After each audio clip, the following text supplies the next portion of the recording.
توكل عليه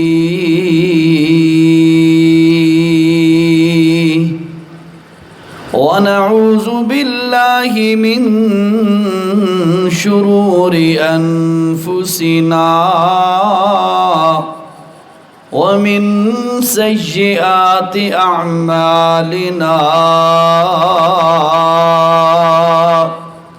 من يهده الله فلا مضل له ومن يضلله فلا هادي له ونشهد أن لا إله إلا الله وحده لا شريك له ونشهد أن سيدنا محمدًا عبده ورسوله أما بعد فأعوذ بالله من الشيطان الرجيم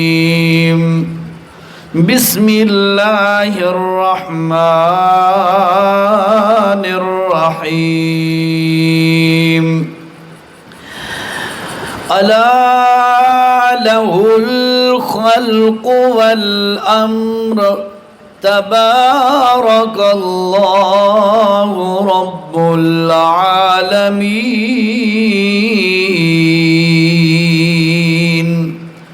صدق الله العظيم اللهم صل على سيدنا ومولانا محمد وعلى آله وأصحابه أجمعين۔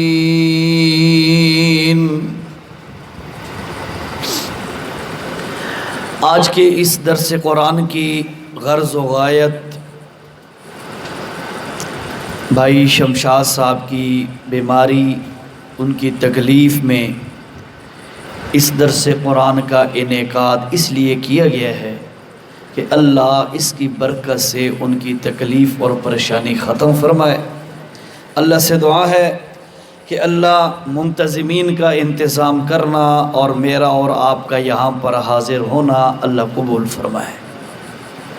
پھر چند باتیں جو قرآن و سنت کے متعلقات ہیں وہ صحیح معنوں میں صحیح طریقے سے آپ کے سامنے پیش کرنے کی اللہ مجھے سعادت اور توفیق نصیب فرمائے، اور پھر مجھے بھی اور آپ کو بھی اللہ عمل کی توفیق نصیب فرمائے۔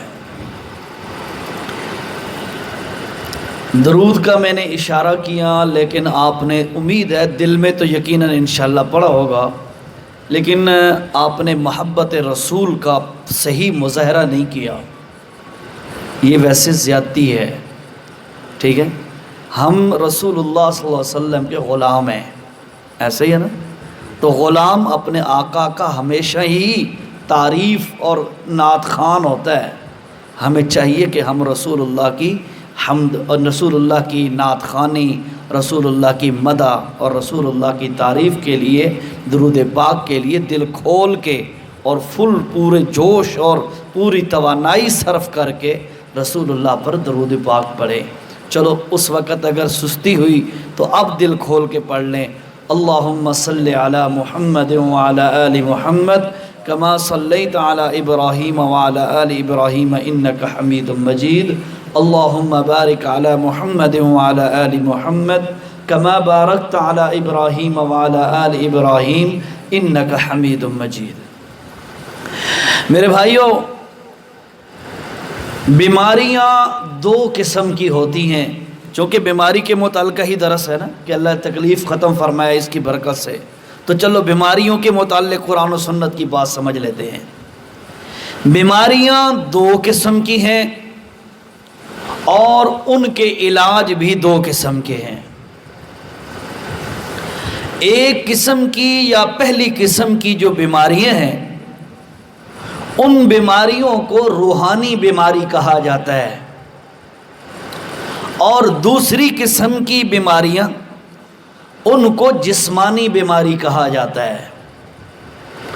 روحانی بیماری اور اس کا علاج اور جسمانی بیماری اور اس کا علاج، یہی بات آپ کے سامنے رکھنی ہے۔ روحانی بیماری کیا ہے تو یاد رکھیے گا، روحانی بیماری یہ ہے کہ جس کے علاج کے لیے اللہ نے ایک حکیم نہیں بھیجا، 2 4 یا 10 یا 20 یا سینکڑوں نہیں، ہزاروں نہیں، روحانی بیماریوں کے معالج بنا کر اللہ نے تقریباً 1.25 لاکھ نبیوں کو بھیجا۔ بات سمجھ آ رہی ہے آپ کو؟ روحانی بیماریوں کے معالج 1.25 لاکھ کے لگ بھگ انبیاء کرام علیہ السلام کو بھیجا، اور روحانی بیماریوں کا جو مرکز ہے، جہاں پر روحانی بیماری ایفیکٹ کرتی ہے، اثر انداز ہوتی ہے، اس جگہ کی صفائی کے لیے، مجھائی کے لیے، اس کو صاف کرنے کے لیے اللہ نے ان 1.25 لاکھ نبیوں کی ذمہ داری لگائی۔ اب روحانی بیماریوں کا مرکز کون سا ہوتا ہے، یا یوں سمجھو روحانی بیماری اٹیک کہاں پہ کرتی ہے؟ پہلے روحانی بیماری اور اس کا علاج سن لو، پھر جسمانی بیماری اور اس کے علاج بھی انشاءاللہ بتا دوں گا، توجہ چاہیے بس۔ روحانی بیماریوں کا مرکز جہاں پر وہ اٹیک کرتی ہیں، وہ کون سی ہے؟ وہ کون سی جگہ ہے جہاں پر روحانی بیماریاں اٹیک کرتی ہیں؟ تو اس جگہ کی نشاندہی آمنہ کے لال صلی اللہ علیہ وسلم نے فرمائی ہے، اور فرمایا لوگو الا ان فی الجسد لمضغہ، کہ جسم کے اندر ایک حصہ ایسا ہے کہ اگر فَإِذَا صَلُحَتْ صَلُحَ الْجَسَدُ كُلُّ، اگر وہ حصہ جسم کا، وہ ٹکڑا، وہ جگہ، وہ مقام ٹھیک ہو تو پورا جسم ٹھیک ہوتا ہے۔ وَإِذَا فَسَدَتْ فَسَدَ الْجَسَدُ كُلُّ، اور فرمایا اگر وہ ٹکڑا، وہ مقام اور وہ جگہ ڈسٹرب ہو جائے، خراب ہو جائے، اس کا لیول ٹھیک نہ رہے، اس پر بیماریاں اٹیک کر جائیں، تو فرمایا پھر پورا جسم ہی انسان کا ناکارہ اور بیکار ہوتا ہے۔ پھر فوراً فرمایا لوگو سنو، وہ کون سی چیزیں ہیں، وہ کون سا مقام ہے جس کے بارے میں میں محمد صلی اللہ علیہ وسلم تمہیں آگاہ کر رہا ہوں؟ فرمایا سنو، الا خبردار، وہی القلب، وہی القلب، یہ وہ دل ہے، دل، یہ روحانی بیماریوں کا مرکز بنتا ہے۔ روحانی بیماریاں اس دل پر اثر انداز ہوتی ہیں، روحانی بیماریاں انسان کے دل پر اٹیک کرتی ہیں، اور میرے نبی صلی اللہ علیہ وسلم نے فرمایا لوگو یہ دل اگر بندے کا ٹھیک ہے، روحانی بیماریوں سے محفوظ ہے، تو پورا جسم انسان کا ٹھیک ہے، اور اگر یہ دل روحانی بیماریوں میں جکڑا ہوا ہے تو پھر پورے کا پورا 5-6 فٹ کا جسم انسان کا سارا بیکار ہے۔ اور بھائیو آپ علماء سے پوچھئے گا، جتنے بھی انبیاء تشریف لائے، جتنے بھی رسول علیہ السلام تشریف لائے، تمام انبیاء اور رسول علیہ السلام نے سب سے پہلی جو محنت کی ہے وہ اس دل پر محنت کی ہے کہ اس میں کوئی بیماری نہ رہے۔ اگر اس میں کوئی بیماری ہے، انسان روحانی طور پر بیمار ہے، تو بھائیو یاد رکھو جسم کے اعتبار سے ظاہراً ٹھیک بھی ہو، انسان کا انجام بہت برا ہے۔ دل صاف ہے نا، دل، تو انسان کا جسم بھی ٹھیک ہے۔ ظاہراً اگر روحانی کوئی تکلیف ہے بھی صحیح، اس کا ازالہ ہو جائے گا یا دنیا میں نبڑ جائے گی بات، آخرت میں اس کا معاملہ صاف ہو جائے گا۔ لیکن اگر یہ جگہ بیمار ہے نا، یہ جگہ، تو میرے بھائیو یاد رکھیے گا یہ جگہ جب بیمار ہوتی ہے تو انسان کی آخرت تباہ ہوتی ہے۔ اس لیے اس بات کو آج ذہن میں لے کے جائے کہ ہماری کچھ روحانی بیماریاں ہیں، کچھ جسمانی بیماریاں ہیں۔ سب سے پہلی بات تو یہ ہے اللہ ہمیں روحانی اور جسمانی دونوں قسم کی بیماریوں سے محفوظ فرمائے، ٹھیک ہو گیا۔ لیکن پھر اگلی بات یہ ہے کہ جسمانی بیماریاں وہ اتنی خطرناک نہیں ہوتی جتنی کہ روحانی بیماریاں خطرناک ہوتی ہیں، ٹھیک ہے جی۔ اب ایک اور حدیث سنیے گا، اللہ کے رسول صلی اللہ علیہ وسلم نے کیا فرمایا، توجہ۔ اللہ کے نبی صلی اللہ علیہ وسلم نے فرمایا جب کوئی بندہ گناہ کرتا ہے، جب کوئی بندہ جرم کرتا ہے، فرمایا لوگوں اس کے دل پر ایک کالے رنگ کا نقطہ اور ڈاٹ لگ جاتا ہے۔ اگر گناہ کرنے والا بندہ توبہ کر لے، معافی مانگ لے، اپنے جرم کی اللہ سے معافی مانگ لے، فرمایا اس کا وہ گناہ والا جو نشان ہے، وہ جو دھبا اور ڈانٹ ہے، فرمایا مٹ جاتا ہے۔ اور اگر بندہ توبہ نہ کرے وہ نقطہ باقی رہتا ہے، پھر بندہ دوسرا جرم کرتا ہے، دوسرا گناہ کرتا ہے، فرمایا دوسرا جرم کرتے ہی دوسرا نقطہ لگ جاتا ہے، تیسرا نقطہ لگ جاتا ہے۔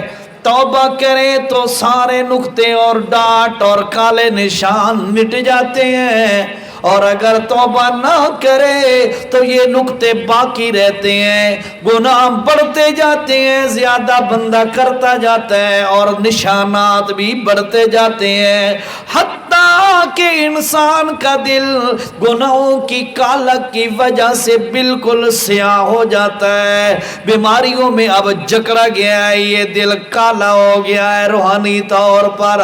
فرمایا اس کا نتیجہ یہ نکلتا ہے کہ بندہ پھر جب دل کالا ہو جائے تو بندہ حق اور باطل میں تمیز اور فرق نہیں کر سکتا، حلال اور حرام میں اس کو فرق نہیں لگتا، اس کو جائز اور ناجائز میں فرق محسوس نہیں ہوتا، اس کو پھر گناہ ہی نہیں لگتا، کیوں؟ جو دل بیمار ہو گیا۔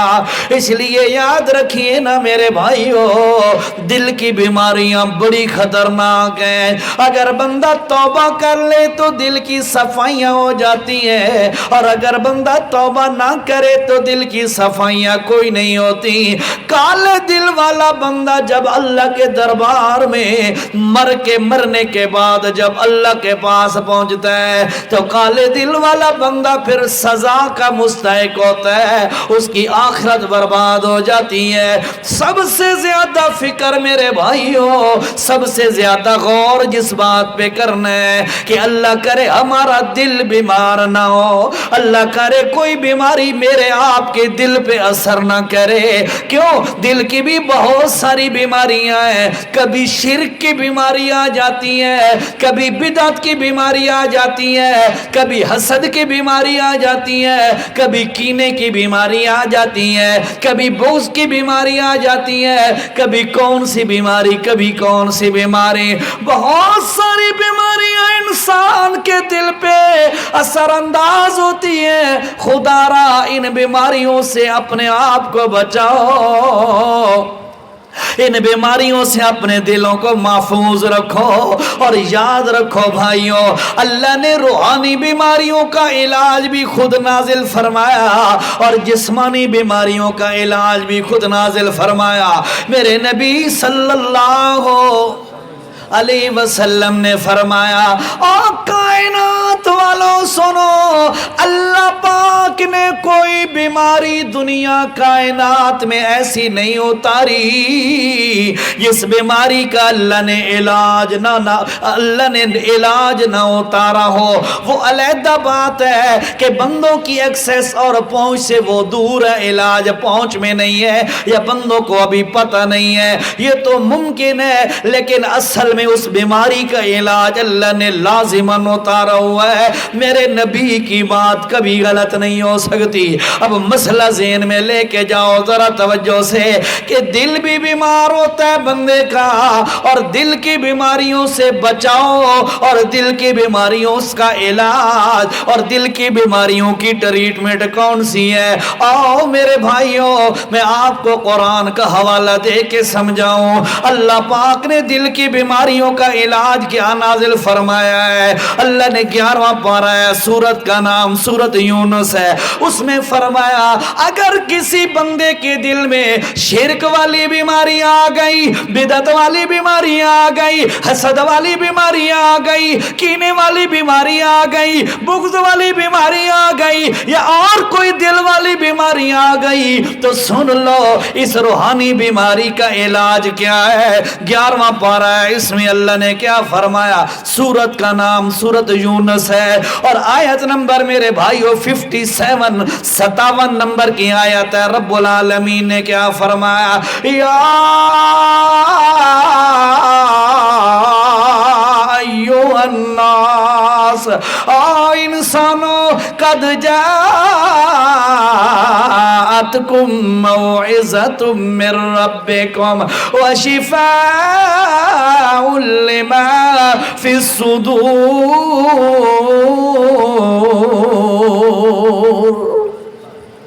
توجہ جی, اللہ نے فرمایا یا ایوہ الناس, لفظ پہ غور کرو ذرا. قرآن کے اندر اللہ پاک بعض دفعہ فرماتے ہیں یا ایھا الذین آمنو, او ایمان والو. کہیں پہ اللہ پاک نے یہ بھی فرمایا ہے یا ایھا الذین کفروا لا تعتذروا اليوم, سورۃ تحریم کے اندر. کہیں پہ اللہ نے فرمایا یا ایھا الناس آمنو, جہاں پہ فرمایا وہاں مومنوں کو خطاب ہے, کافرو جہاں پہ فرمایا وہاں کافروں کو خطاب ہے. لیکن یہاں پر اللہ نے یا ایھا الناس فرمایا, وہاں پر کوئی فرق نہیں کیا کسی مذہب کا. ساری کائنات کے انسانوں کو اللہ پاک نے مخاطب بنایا اور ان کو خطاب کر کے فرمایا یا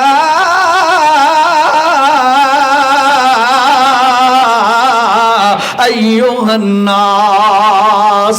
ہو سکتا ہے کوئی سمجھے جی یہ عربوں کے لیے خطاب ہے, کوئی سمجھے جی یہ عجم لوگوں کے لیے خطاب ہے, کوئی یہ سمجھے یہ صرف مسلمانوں کے لیے خطاب ہے یا صرف کافروں کے لیے خطاب ہے. نہیں نہیں, اللہ نے فرمایا کائنات کے کسی کونے کے اندر رہنے والا کوئی بھی بندہ ہے, میں اللہ پاک اسے مخاطب بنا کے کہہ رہا ہوں. کیا کہہ رہا ہوں؟ یا ایھا الناس, او انسانوں, قد جاءتکم موعظۃ من ربکم, تمہارے رب کی طرف سے تمہاری نصیحت کی چیز آئی ہے, اور فرمایا وشفاء لما فی الصدور. اور سنو لوگو, بیمار دلوں کی شفا میں اللہ پاک نے بھیجی ہے. اللہ پاک کا وہ کون سی نصیحت, وہ کون سی شفا جو بیمار دلوں کے لیے شفا ہے؟ اللہ پاک نے فرمایا لوگو وہ اللہ کا قرآن ہے, جو قرآن اللہ نے روحانی بیماریوں کی شفا بنایا ہے. قرآن ہے جو روحانی بیماریوں کی شفا ہے. یاد رکھو, اگر کسی مشرک کا علاج کرو تو قرآن سے, بدعتی کا علاج کرو تو قرآن سے, حاسد کا علاج کرو تو قرآن سے. کیوں؟ قرآن ہے ہی شفا. سورۃ اسراء میں اللہ نے فرمایا وَنُنَزِّلُ مِنَ الْقُرْآنِ مَا هُوَ شِفَاءٌ وَرَحْمَةٌ. اور کائنات والوں سنو, ہم نے نازل نازل کیا ہے یہ قرآن اور شفا بنایا ہے، شفا ہے یہ قرآن، اس قرآن کے ذریعے سے دلوں کی منجھائیاں ہو سکتی ہیں۔ اس واسطے یاد رکھو، ایک ہوتی ہیں دلوں کی بیماریاں، روحانی بیماریاں، دوسری ہوتی ہیں جسمانی بیماریاں۔ روحانی بیماریوں کا مرکز اور محور اور روحانی بیماریوں کا مسکن اور ٹھہراؤ اور جگہ جہاں پر حملہ کرتی ہیں وہ دل ہوتا ہے، اور دل کا اور ان بیماریوں کا علاج اللہ نے قرآن بنا دیا۔ یہ تو قرآن کا حوالہ دیا، آؤ میں نبی کی زبان کا حوالہ بھی دوں، حدیث کا حوالہ۔ توجہ، اللہ کے نبی صلی اللہ علیہ وسلم نے فرمایا، او کائنات والوں سنو، جس طرح لوہے کو اذا اصاب الماء،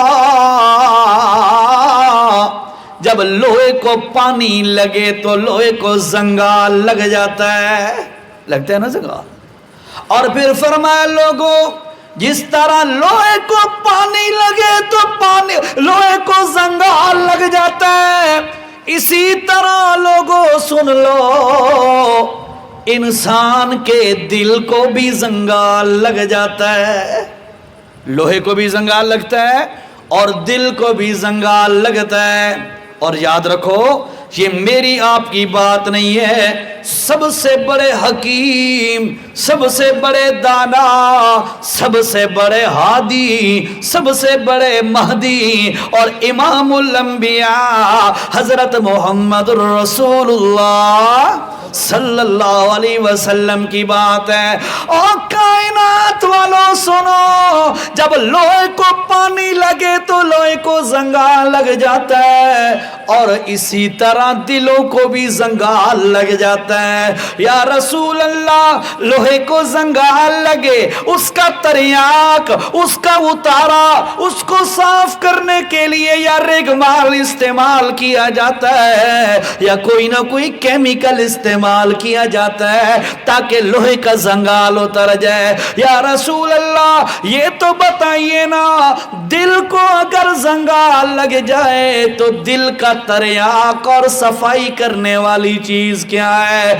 تو سنو میرے بھائیو، اللہ کا واسطہ ہے، کان کھول کے سن لو، میرے نبی صلی اللہ علیہ وسلم نے فرمایا، او کائنات والوں سنو، جب دل کو زنگال لگ جائے تو دل کی بیماری کا علاج اللہ کا قرآن ہے۔ اللہ، پہلی بات کو سمجھ آ رہی ہے ساتھیوں کو؟ بیماریاں کتنی قسم کی؟ بولو بولو، کتنی قسم کی؟ دو قسم کی بیماریاں، اور ان کے علاج بھی ہیں۔ روحانی بیماری اس کا علاج، جسمانی بیماری اس کا علاج۔ میں آپ کو پہلے روحانی بیماری سامنے رکھ کے بتا رہا ہوں۔ بندے کو روح کو، بندے کی روحانی بیماری، بندے کی روحانی بیماری جب اگر لگ جائے بندے کو، اس کا علاج ہے، اور اس کا علاج اللہ کا قرآن ہے۔ ٹھیک ہے جی؟ اور ایک اور بات سنو، روح آئی آسمانوں سے۔ روح کہاں سے آئی؟ آسمانوں سے، اور جسم بنا مٹی سے۔ ایسا ہی ہے نا؟ جسم مٹی سے، روح آسمانوں سے۔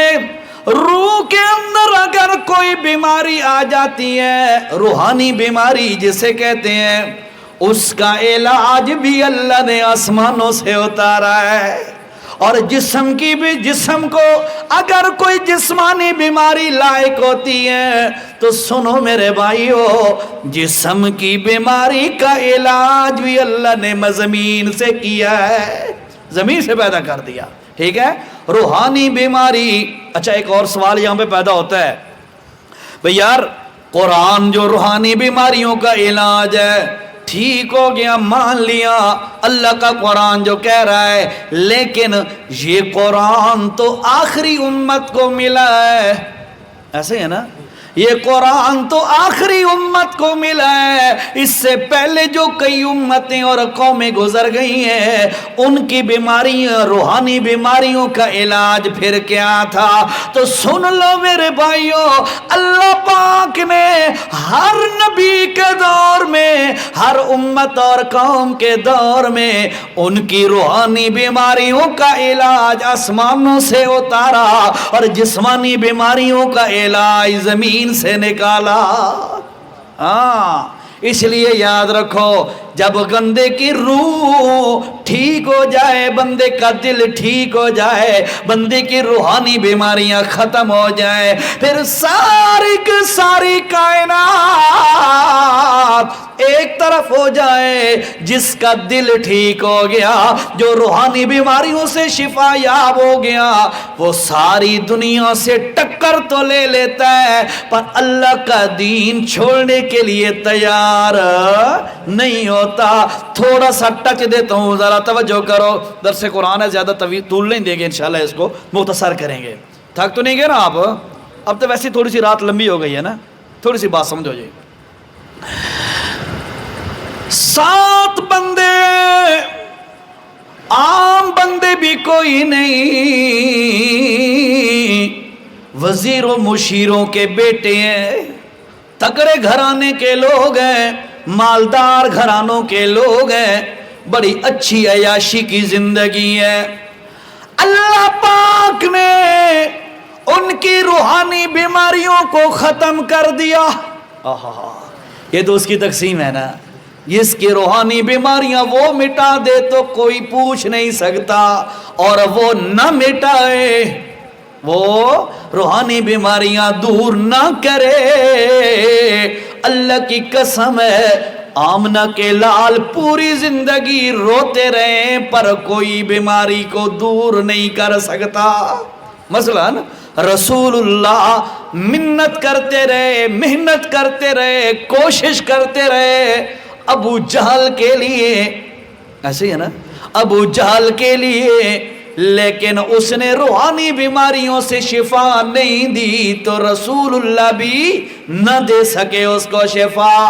بڑا شفیق اور مشفق چچا ابو طالب ہے، بڑی محبت کرتا ہے، لیکن اللہ پاک نے ان کو روحانی شفا نہ دی تو اللہ کے نبی بھی رو رو کر واپس تو آ گئے پر روحانی شفا نہ دے سکے۔ اور یاد رکھیے گا بھائی، جسمانی بیماری ہو یا روحانی بیماری ہو، شفا دینے والا اکیلا کون ہے؟ ایک اللہ کی ذات ہے، بس کوئی شفا نہیں دے سکتا۔ البتہ اسباب، ذرائع، سورسز، یہ چیزیں اختیار کرنا سنت عمل ہے، لیکن یاد رکھیے عقیدہ یہ نہیں رکھنا کہ یہ میڈیسن مجھے شفا دے گی، نہیں نہیں، شفا اللہ دے گا، میں یہ اللہ کا حکم پورا کر کے میڈیسن کھا رہا ہوں، اللہ اسی میں شفا رکھ دے گا، نہ رکھے تو اس کی مرضی ہے۔ ایک ہی میڈیسن ہوتی ہے، ایک ہی نسخہ ہوتا ہے، ٹھیک ہے، ایک مریض کو دو ٹھیک ہو جاتا ہے، وہی اسی قسم کے مریض کو وہی میڈیسن دو وہ ٹھیک نہیں ہوتا۔ اگر میڈیسن کے اندر شفا دینے کی طاقت ہوتی تو ہر بندے کے لیے وہ میڈیسن کافی ہو جاتی، لیکن نہیں۔ آپ کا بھی مشاہدہ ہے، میرا بھی مشاہدہ ہے کہ میڈیسن ایک ہی ہوتی ہے، دوا ایک ہی ہوتی ہے، ایک مریض کو شفا ملتی ہے، دوسری کو نہیں ملتی۔ کیوں؟ اس مرض کے، اس مریض کے لیے شفا رب نے اس میں رکھ دی ہے تو مل گئی، اس مریض کے لیے نہیں رکھی تو شفا نہیں ملی۔ موسیٰ علیہ السلام نے اللہ سے عرض کیا، یا اللہ میرے سر میں بڑا درد ہے۔ یہ کلیم اللہ تھے، واحد نبی تھے جو اللہ سے کلام کرتے تھے، تو یا اللہ میرے سر میں بڑی پین ہے، بڑا درد ہے۔ اللہ نے فرمایا جاؤ فلاں پودا کھڑا ہے، اس کا پتا توڑ کے کھا لو۔ موسیٰ علیہ السلام نے پتا کھایا اور تندرست ہو گئے، سر دردی ختم ہو گئی۔ اللہ کا کرنا، کافی عرصہ بعد جو پھر درد ہوا تو موسیٰ علیہ السلام کو وہ نسخہ، جیسے ہم حکیموں کے نسخے یاد رکھتے ہیں نا، ویسے آپ کو پتہ ہونا چاہیے بھی ہمارے پاکستان میں 2 چیزیں مفت میں ملتی ہیں، شاید آپ کا مشاہدہ ہوگا، ابھی آپ کو بتاتا ہوں ساری چیزیں ان میں آ جائے گی۔ ہمارے ملک پاکستان میں 2 چیزیں فری میں ملتی ہیں، مفت میں، ایک فتویٰ تے دوسرا نسخہ۔ مسئلہ پوچھو نا، صرف اس بیچارہ نماز پڑھنے والا نمازی ہوگا اور اس نے کہیں گل دا نہیں پتا، اس کو لئی مسئلہ پوچھو نا تو وہ بھی گھمکا دے سی، 10 لازمی دے سی اے ناک سی بھئی علماء کو لپوچ بریک نہیں لگنی اس دی فتوہ اور مسئلہ گھمکا کے ہر بندہ مفتی بنا ہوا ہے. ایک تو یہ مفت میں ہے ہمارے ملک میں, اور دوسرا اگر اللہ نہ کرے آپ کو کوئی ایشو ہے, کوئی بیماری ہے, کوئی تکلیف ہے, کوئی مسئلہ ہے آپ کو, آپ نے کسی سے ذکر کر دیا نا, گارنٹی سے کہتا ہوں او اپنا ٹوٹکا لازمی دسے سی بھئی انہیں کرتا یار فلانی شے لے لے, لازمی بتائے گا. یہ چیزیں ہمارے ملک میں فری ہیں, بہرحال نہیں ہونے چاہیے یہ چیزیں فری, یہ بڑی اہم چیزیں ہیں, ان کو فری نہیں ہونا چاہیے. بہرحال موسیٰ علیہ السلام کے سر میں دوبارہ درد ہوئی کچھ عرصہ بعد, ذہن میں تھا بھئی وہ اللہ پاک نے جو مجھے بتایا تھا, جا کے اسی پودے کا پتا توڑا, آپ نے کھایا, سر ٹھیک نہیں ہوا, سر درد ٹھیک نہیں ہوا. تو اللہ سے عرض کیا یا اللہ وہ شے وہی چیز ہے جو آپ نے فرمائی تھی اور میں نے کھائی, ٹھیک ہو گیا تھا, اب جا کے میں نے کھائی ہے تو ٹھیک نہیں ہوا. اللہ نے فرمایا میرے پیغمبر اس پتے میں شفا نہیں ہے, شفا میرے حکم میں ہے. اس وقت میں نے حکم کیا تھا, پتے کے ذریعے آپ کو شفا دے دی, اب میرا حکم کوئی نہیں تھا, شفا نہیں ہوئی. ٹھیک ہے, تو بہرحال ذہن میں یہ بات پکی بیٹھا لو, پکی, شفا دینے والا کون ہے؟ صرف اللہ. عقیدہ میڈیسن, ٹیبلٹ اور انجیکشن اور گولیوں پہ نہ رکھو, یہ ذرائع ہیں, سورسز ہیں. ٹھیک ہے, ان کو اختیار کرو, سنت عمل ہے, لیکن یہ ذہن میں رکھو کہ میرا اللہ اگر اس میں میرے لیے شفا رکھے گا تو مجھے شفا ملے گی, وہ نہیں رکھے گا تو شفا نہیں ملے گی. اللہ 7 بندے ہیں امیروں کے گھرانوں کے, اللہ نے ان کے دلوں کی صفائیاں کر دی, دل صاف کر دیے, روحانی بیماریاں مٹا دی اللہ نے. آ کے بادشاہ وقت سے کہتے ہیں بادشاہ, دقیانوس اس کا نام ہے, ہم تیرا سجدہ نہیں کرتے, ہم تیری عبادت کوئی نہیں کرتے, ہم تیرے سامنے کوئی نہیں جھکتے, ہمارا ایک معبود ہے, ایک اللہ کی ذات ہے, اس کے علاوہ ہم کسی کے سامنے نہیں جھکیں گے. حتیٰ کہ ان کو یقین ہو گیا کہ اب بادشاہ وقت نے پورا پلان بنا لیا, پورا منصوبہ بنا لیا, پوری ترتیب بنا لی ہے ہمیں قتل کرنے کی, پورا پروگرام اس نے ترتیب دے لیا. اب ان کو جب یہ یقین ہو گیا تو وہ چھپکے سے نکل گئے اور باہر, شہر کے باہر ایک غار میں پہنچ گئے. لیکن یاد رکھو بھائیو, جن کے دلوں کی صفائیاں ہو جائیں, جو روحانی مرض سے محفوظ ہو جائیں, سن لو لوگو, وہ دنیا میں کسی سے نہیں ڈرا کرتے, ان کا توکل اور بھروسہ بھی اللہ پہ ہوتا ہے, ان کی امیدیں بھی اللہ پہ ہوتی ہیں, ان کی دعائیں بھی اللہ سے ہوتی ہیں, ان کے سوال بھی اللہ کے دربار میں ہوتے ہیں, ان کے دلوں میں خوف بھی اللہ کا ہوتا ہے. اور فرمایا کہ وہ وہاں سے نکلے, غار میں جا کے چھپ گئے, وہاں جا کر لیٹے اور سو گئے. حتیٰ کہ سوتے سوتے سوتے 1 دن 2 دن, مہینہ 6 مہینے, سال, 1 صدی گزر گئی. حتیٰ کہ اللہ کا قرآن کہتا ہے وَلَبِثُوا فِي كَهْفِهِمْ 300 سِنِينَ وَازْدَادُوا 309 سال تک وہ سوتے رہے. کتنے جی؟ 309 سال تک وہ سوتے رہے اس غار کے اندر. اللہ پاک نے, نہیں ہے نا یو پی ایس کا بندہ, بس ٹھیک ہے, خیر ہے, خیر ہے, بس 2-4 منٹ, آپ کا زیادہ ٹائم نہیں لگاتے.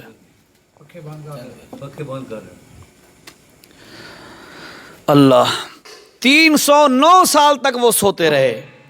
309 سال کے بعد ان کی آنکھ کھلی, بھوک محسوس ہوئی. اب آپ ذرا تھوڑا سا غور کرو نا, 5-6 گھنٹے کی رات ہوتی ہے, صبح 7-8 بجے ناشتے کے لیے جی کرتا ہے نا, بھائی تھوڑا سا میں ناشتہ کر لوں, جی کرتا ہے.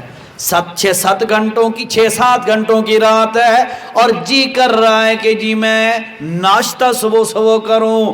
یہ 6-7 گھنٹے ہیں، ادھر 309 سال ہیں۔ اور رب العالمین نے اللہ کے اپنے ولیوں کو، نیک لوگوں کو زندہ بھی رکھا، بغیر کھلائے پلائے زندہ رکھا۔ یہ قدرت کس کی ہے؟ ایک اللہ کی ذات کی قدرت ہے۔ اچھا، 309 سال کے بعد ان کی آنکھ کھلی، بھوک محسوس ہوئی، ایک ساتھی کو روانہ کیا اور کہا جاؤ ایھا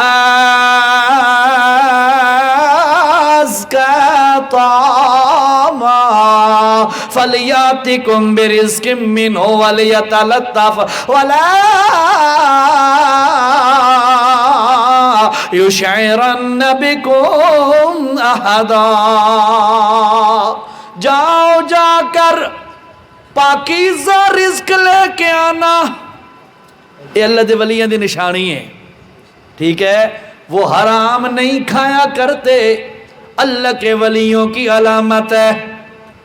اور اللہ نے بھی یہ فرمایا یا ایھا الرسل کلوا من الطیبات، میرے نبیوں پاک روزی کھانی ہے۔ کیوں؟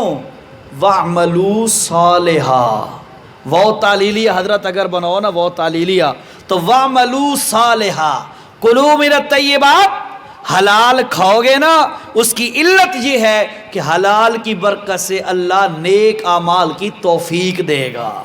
حرام کھاؤ گے تو نیک اعمال کی توفیق اللہ چھین لے گا، ٹھیک ہے؟ اس واسطے یاد رکھو، اپنے گھر والوں کو، اپنی اولاد کو حلال کے لقمے کھلاؤ۔ حرام کھلاؤ گے نا تو جو ماں باپ کی خدمت والی نیکی ہے وہ ان کو نصیب نہیں ہوگی، ہاں وہ دھکے دیں گے، پچھلی عمر پہ رونا پڑے گا، آخرت تو ویسے ہی برباد ہوگی، دنیا ہی برباد ہو جائے گی۔ بچوں کو حلال کھلاؤ، یقین کرو اگر ان کے پاس ایک ٹائم کے کھانے کا ہوگا، دوسرے ٹائم کا نہیں ہوگا، اس سے وہ پریشان نہیں ہوں گے، پھر بھی تیرے پاؤں دھو کر پئیں گے، اس کو جنت سمجھیں گے۔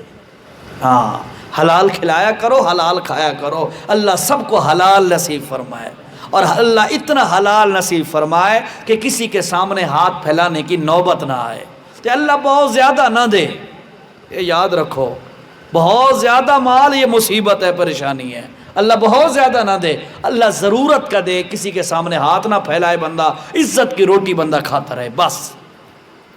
بہرحال ان 6-7 بندے جو بندے ہیں، ان کو اللہ پاک نے روحانی بیماریوں سے جو محفوظ کیا، وقت کے بادشاہ سے ٹکر لی، پھر بھاگ کے سائیڈ پہ ہو گئے، اپنا ایمان بچا لیا۔ کیوں؟ ان کے دل جو صاف تھے، ان کی نظر آخرت پہ تھی، ان کی نظر موت کے بعد والی زندگی پر تھی۔ اسی لیے میرے بھائیوں، روحانی بیماریوں کا سب سے زیادہ خطرہ رکھا کرو، اللہ پاک ہمیں روحانی بیماریوں سے محفوظ رکھے، کوشش کیا کرو۔ آج جتنے بھی بیٹھے ہیں ہم ڈرتے ہیں، یار مجھے فلاں بیماری نہ لگ جائے، جسمانی بیماریوں سے ہمیں خوف ہوتا ہے، روحانی بیماریوں کی فکر بہت کم ہوتی ہے۔ روحانی بیماریوں سے بچو، روحانی بیماریاں انسان کی آخرت تباہ کر دیتی ہیں۔ یہ تو پہلی چیز ہو گئی۔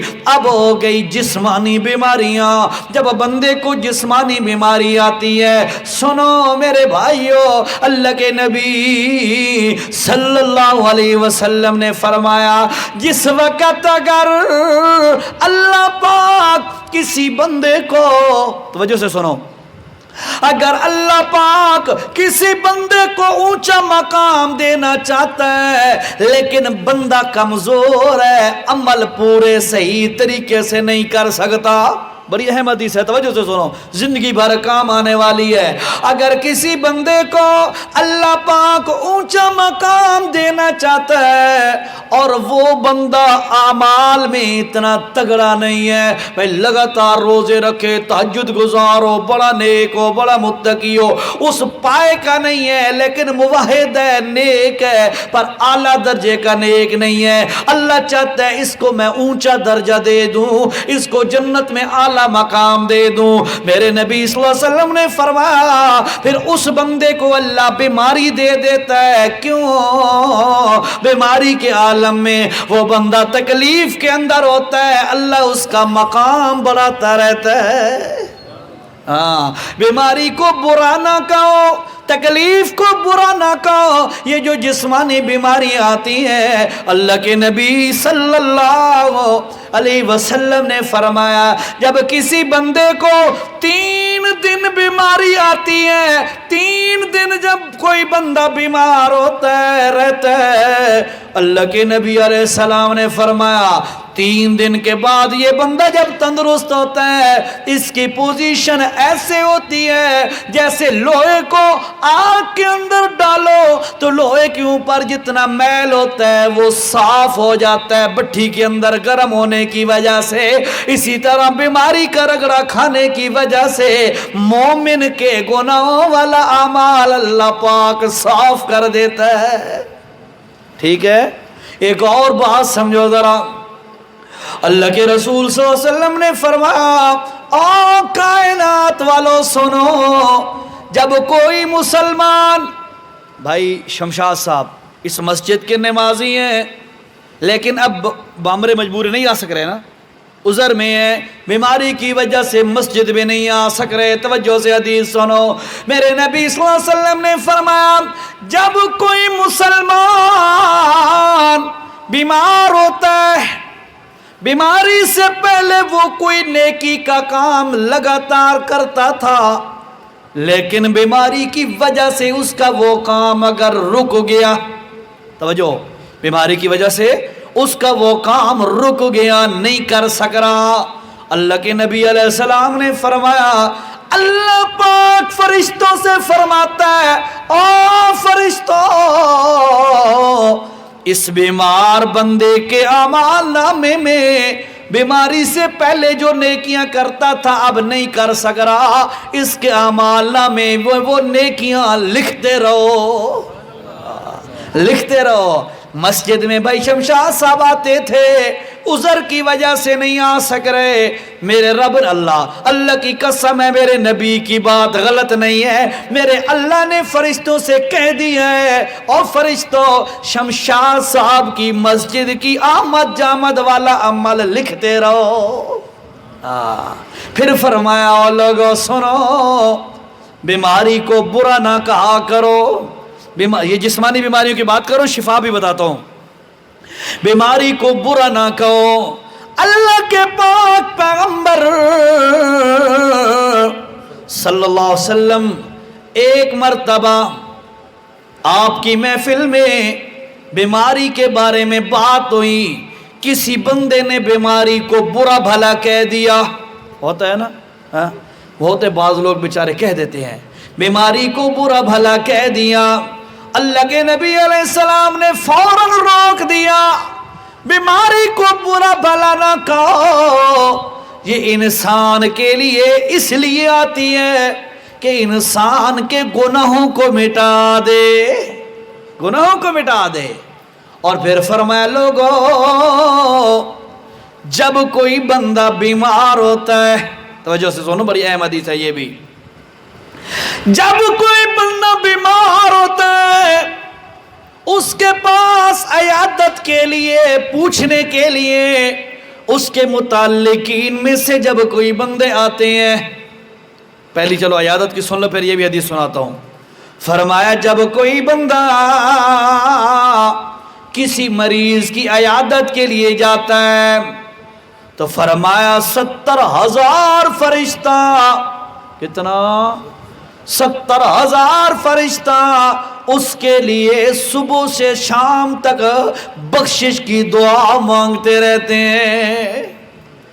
ساڈی قسمت ہی کچھ ایسی ہے کہ ہم نے نا اس میں بھی کاروبار چلایا ہے، بیماری میں بھی۔ کیا بھائی مریض کے پاس جانا ہے نا تو کوئی 500 روپیہ 1000 روپیہ اس نے پوچھنا ہی دیونا ہے، یا بات ہے بھائی شاپر بھر کے فروٹ دا لے کے ونجنا ہے تو اساں آتے ہیں تاں اساں بیمار پرسی کی دیئے، ٹھیک ہے۔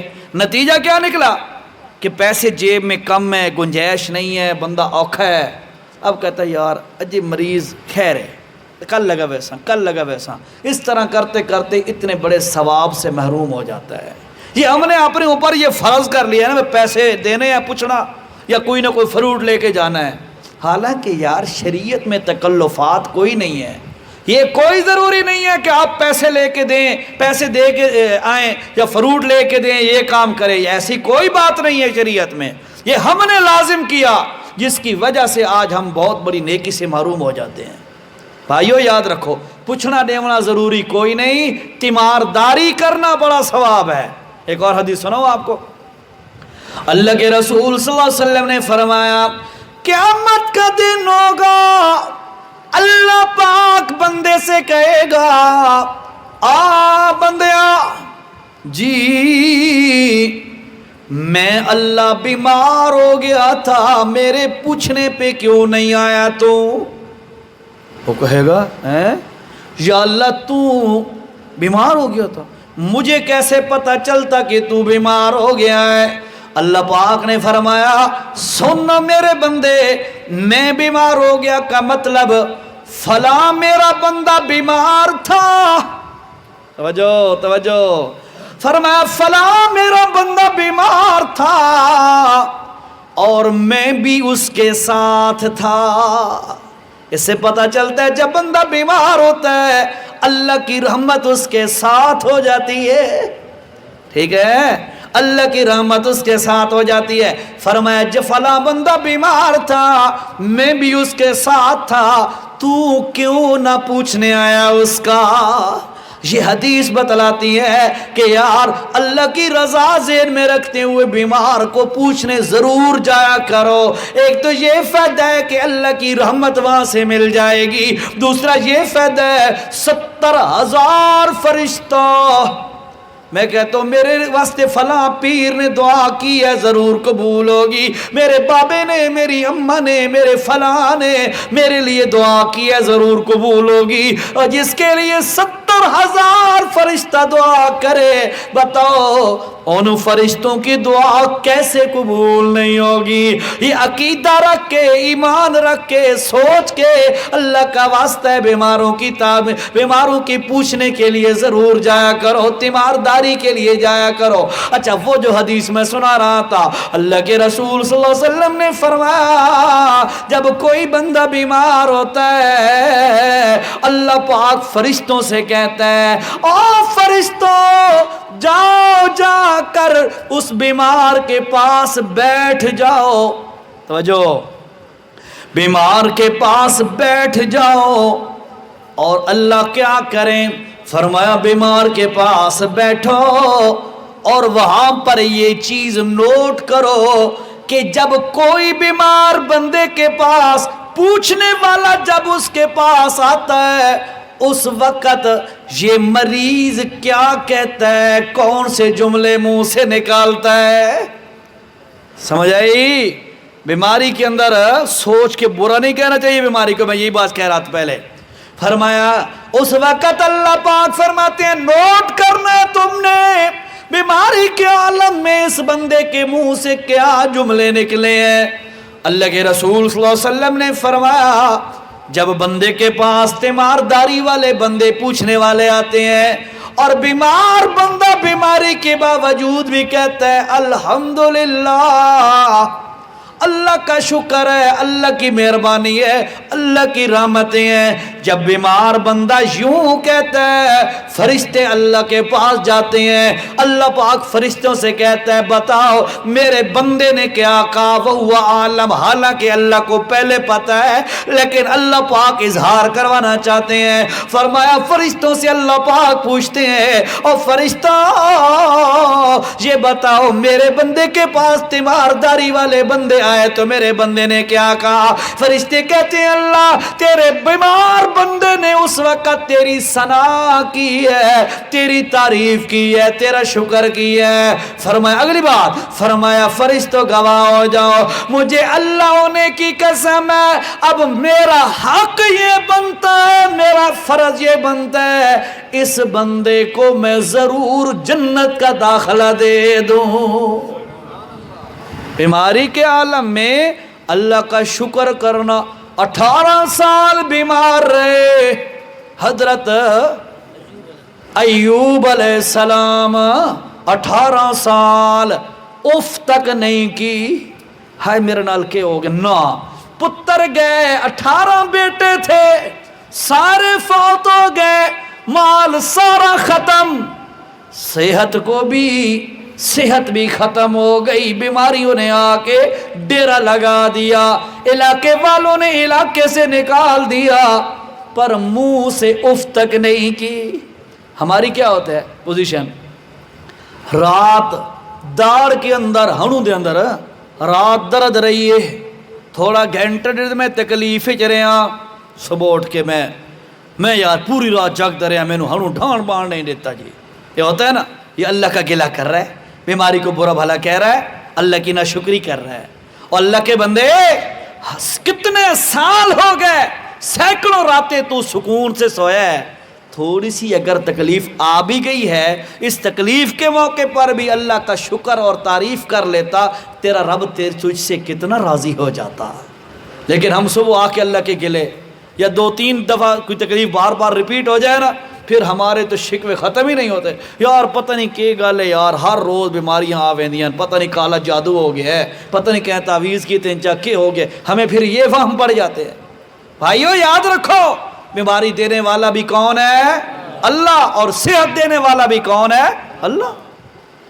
بہرحال فرمایا میرے اوپر حق ہے میرے اس بندے کا کہ اس کا جنت کے اندر میں داخلہ کر دوں. اللہ پاک ایسے شکر کرنے والے بندے کا داخلہ جنت میں کر دیتا ہے. ایوب علیہ السلام 18 سال بیمار رہے منہ چو اف تک نہیں کی تھی.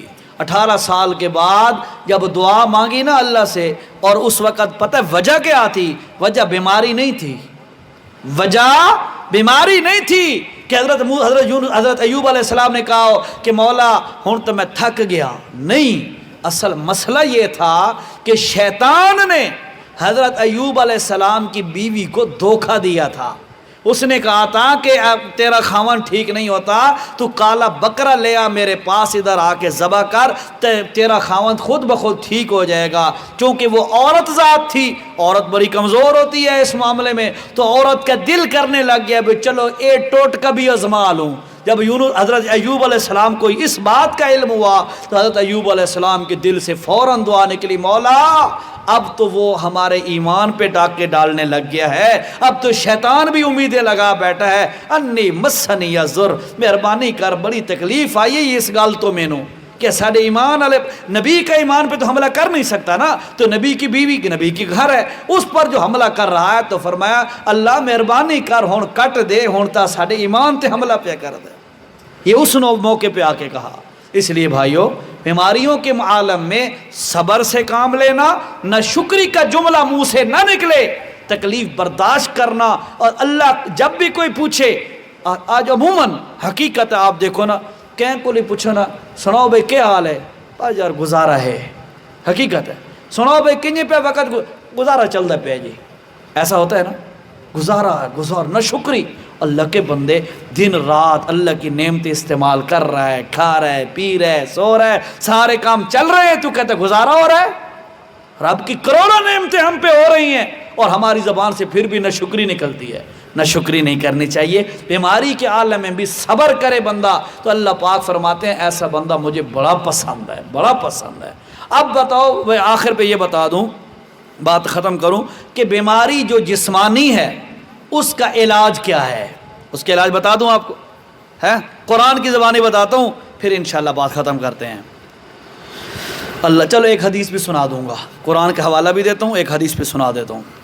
زیادہ لیٹ تو نہیں ہو گیا ہے جی تھک گئے ہو میرے خیال ہے بس چھوٹی سی بات سنو جی. اللہ اکبر. اللہ نے فرمایا قرآن مجید 14واں پارہ ہے سورۃ نمل ہے اس میں اللہ پاک نے جسمانی بیماریوں کا علاج کی وضاحت کی ہے. فرمایا لوگو وَأَوْحَى رَبُّكَ إِلَى النَّحْلِ أَنِ اتَّخِذِي مِنَ الْجِبَالِ بُيُوتًا وَمِنَ الشَّجَرِ وَمِمَّا يَعْرِشُونَ ثُمَّ كُلِي مِنْ كُلِّ الثَّمَرَاتِ فَاسْلُكِي سُبُلَ رَبِّكِ ذُلُولًا يخرج من بطونها شراب مختلف ألوانه فيه شفاء للناس إن في ذلك لآية لقوم يتفكرون۔ حوالہ دے دیتا ہوں، آپ گھروں میں دیکھ لینا، تفصیل بیان نہیں کرتا۔ آیت نمبر میرے بھائیو 69، 68 اور 69، 68 اور 69 نمبر آیت۔ سورت کا نام سورت نمل ہے۔ اس میں اللہ نے شہد کی مکھی کا ذکر کیا ہے۔ کس کا؟ شہد کی مکھی کا ذکر کیا ہے۔ اللہ پاک نے فرمایا ثم کلی من کل الثمرات، او لوگو یہ ہر قسم کے پھل سے رس چوستی ہے، اور پھر فرمایا ثم فسلوکی سبل ربک ذللا یخرج من بطونها شراب مختلف الوانہ، او لوگو پھر اللہ پاک اس چھوٹی سی مکھی کے پیٹ سے، اور رس جو اس نے چوسا ہے اس مکھی کے پیٹ سے اللہ پاک پینے کی ایک میٹھی چیز نکالتا ہے، اور بڑی میٹھی چیز ہوتی ہے، اس کا رنگ بھی بڑا زبردست ہوتا ہے۔ فرمایا مختلف الوانو، اس کا رنگ بھی جدا جدا ہوتا ہے، پہاڑی شہد کا رنگ اور جنگلی شہد کا رنگ تھوڑا سا فرق، مختلف علاقوں کے شہدوں کا رنگ کا فرق، پھر جس علاقے میں جن پھولوں کی کثرت ہو اس کا کلر اور رنگ کی بھی کثرت اور زیادتی اس شہد میں ہوتی ہے۔ فرمایا او لوگوں سنو، مشر مختلف الوانو، اس کے رنگ بھی مختلف ہو جاتے ہیں۔ اللہ پاک یہ مکھی سے تو جو میٹھا شہد نکال رہا ہے یہ کیوں نکال رہا ہے؟ فرمایا شفاء للناس، لوگوں کے لیے اس شہد میں بڑی شفا ہے۔ جسمانی مرضوں کی علاج اللہ نے شہد کو شفا بنایا، روحانی مرضوں کا علاج رب نے قرآن بنایا۔ ٹھیک ہے، تو اج قوم انہاں دونوں چیزوں تو دور ہے، شہد نال بھی علاج نہیں کردا، قرآن نال بھی علاج نہیں کردا، روحانی بیماریوں کا علاج کول کٹوروں میں ڈھونڈتا ہے، اور جسمانی بیماریوں کا علاج ٹیبلٹ انجیکشن میں ڈھونڈتا ہے۔ قرآن کہتا ہے شہد سے ڈھونڈ۔ ایک آخری حدیث میں نے کہی تھی، سناؤں گا، مشکات شریف کی حدیث ہے۔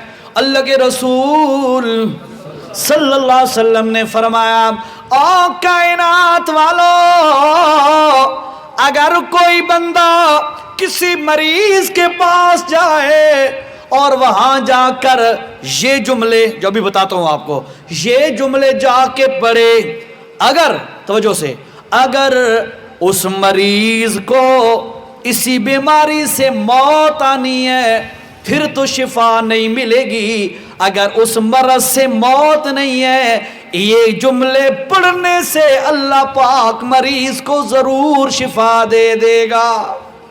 یہ کہندی گل ہے نبی پاک دی، کہندی نبی پاک صلی اللہ علیہ وسلم دی۔ ہوں دساں قیمتی جملے دساں، یاد کر لو ہے، پوچھ کے نا مولانا صاحب کو، لو قاری صاحب کو، حضرت توجہ نا، چھوٹی سی دعا ہے بالکل۔ فرمایا مریض کے پاس جا کر اس کو دعا یہ جملے پڑھ کے دم کرو۔ کون سے؟ اسأل اللہ العظیم، چھوٹا سا جملہ ہے نا۔ دوسرا جملہ رب العرش العظیم ان یشفیک، بس یہ ترے چھوٹے چھوٹے جملے۔ اسأل اللہ العظیم، اسألو میں سوال کرتا ہوں اللہ العظیم، جو اللہ سب سے بڑا ہے، عظیم ہے، اس کے دربار میں سوال کرتا ہوں۔ کون سا اللہ؟